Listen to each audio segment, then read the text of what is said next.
ఒకవేళ ఆయన సొమ్మసిల్లితే నీ పని అయిపోయినట్టే. ఇక నీ పని కాదు, మన పని అయిపోయినట్టే. భూమి మీద ఉన్న ప్రతి జీవరాశి, బ్రీతింగ్ తీసుకుంటా ప్రతి జీవరాశి పని ఏమైపోయినట్టు, కథం అయిపోయినట్టే. కానీ ఆయన సొమ్మసిల్లాడంట, ఆయన అలయడంట. దేవునికి స్తోత్రం, హల్లెలూయా. దేవుడు సొమ్మసిల్లడు అలేడంటే మరి దేవుని యందు నమ్మిక ఉంచిన వారు అలసిపోతారా, సొమ్మసిల్లిపోతారా, నిద్రపోతారా? చెప్పండి చెప్పండి. అందుకే నిన్ను పిలిచిన వానిపైన నీవు ఫోకస్ చేయగలిగితే you will get new strength అంట. నీవు మరలా మరలా మరలా అధికమైన బలాన్ని పొందుకుంటావంట. హల్లెలూయా. చదవండి. సొమ్మసిల్లడు అలయడు ఆయన జ్ఞానమును. హల్లెలూయా. ఒక అర్థమవుతుందా? ఆయన జ్ఞానం అంట శోధింప అసాధ్యము. అంటే దేవుడు ఒక్కొక్కరి పట్ల ఒక్కొక్క ప్లాన్ కలిగి ఉన్నాడంటే ఆయన తన శోధింప సౌఖ్యమైన, అంటే అసలు శోధించకుండా అసలు ఆలోచన చేయలేని రీతిలో మన పట్ల దేవుడు ఆలోచన కలిగి ఉంటాడంట. హల్లెలూయా. నీవు నీ బలహీనతను చూసి, నీవు నీ కుటుంబ వ్యవస్థను చూసి, నీవు నీ ఫాదర్ మదర్ రిలేషన్ చూసి ఇంతే కావచ్చు నువ్వు అనుకుంటావు. కానీ no no no no no, అది దేవుని బలము కాదు, అది దేవుని బలము కాదు. దేవుని బలం వారి కంటే అధికమైన రీతిలో కొన్ని 100 రెట్లు ఉంటుంది. Praise the lord. నువ్వు చూడవలసింది ఎవరిని? గాడ్స్. విధించిన వాడు నమ్మదగిన వాడు, రక్షించుకున్నవాడు నమ్మదగిన వాడు, సజీవమైన దేవుడు అంట. అందుకనే ఓటమి అనేది నువ్వు అంగీకరించొద్దు, అంతే, అంగీకరించొద్దు.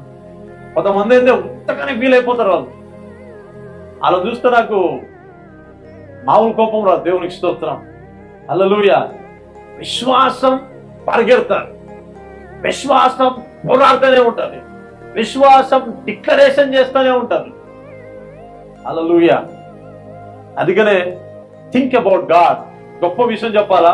నువ్వు శోధనలో ఉన్నప్పుడు, ఆ మూలం కూర్చొని ఏడుస్తున్నప్పుడు, అవునా, ఎన్నిసార్లు లెక్క పెట్టినా 10 రోడ్డు కనిపిస్తా ఉంటాయి. ఎన్నిసార్లు లెక్క పెట్టినా ఆ సమయంలో కూడా think about God.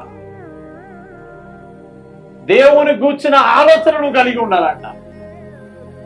Praise the lord, హల్లెలూయా. ఈ మాటలు మిమ్మల్ని ఆదరించును గాక, బలపరుచును గాక, బయటికి తీసుకొచ్చును గాక. ఆయన సొమ్మసిల్లడు అలయడు, ఆయన జ్ఞానమును శోధించుట అసాధ్యము. సొమ్మసిల్లిన వారు గట్టిగా చేతులు ఎత్తాలా? అదే కదా. సొమ్మసిల్లిన వారికి ఏం చేస్తాడంటే ఆయన ఇట్ గివ్స్ స్ట్రెంగ్త్ అంట. It gives strength. సొమ్మసిల్లిపోయి కూడా తలకాయ నువ్వు కిందికి వేసుకోవడం కాదంట. సొమ్మసిల్లో ఉన్న సమయాల్లో కూడా you need to focus God. హల్లెలూయా. నన్ను పిలిచింది నువ్వు ప్రభువా, ఓకే, నన్ను నిలబెట్టింది నువ్వు ప్రభువా, నన్ను ఆశీర్వదించి నువ్వు ప్రభువా. అవునా, నేను జీరోలో ఉన్నప్పుడు మాట్లాడేది నువ్వే, ఇంత గొప్పగా దీవించి కూడా, అవునా, ఇప్పటికి కూడా నువ్వే నా తోడున్నావు ప్రభువా అని you need to focus God. హల్లెలూయా. నేను కూడా ఫైనాన్షియల్ గా ఒకవేళ నా మనసుని ఒకవేళ నన్ను ఇబ్బంది పెడుతున్నట్టయితే నేను కూడా ఇమ్మీడియట్ గా వాక్యంలోకి వెళ్ళిపోతా. అవునా, యెహోవా కాపరి నాకు లేమి కలగ అని మాట్లాడతా. ఎందుకంటే ఆ వాక్యము నా మనస్సును నా హృదయాన్ని పరిపాలన చేయాలంతే. బయట పరిస్థితులు, బయట వ్యక్తుల యొక్క ఆలోచన నా మనసులో ఒకవేళ మెదులితే నాలో కూడా భయము, వణుకు, సొమ్మసిల్లిపోవడము, ఫియర్ ఇవన్నీ స్టార్ట్ అయిపోతాయి. అందుకని ఇమ్మీడియట్ గా నేను మరలా వాక్యంలోకి వెళ్ళిపోతా.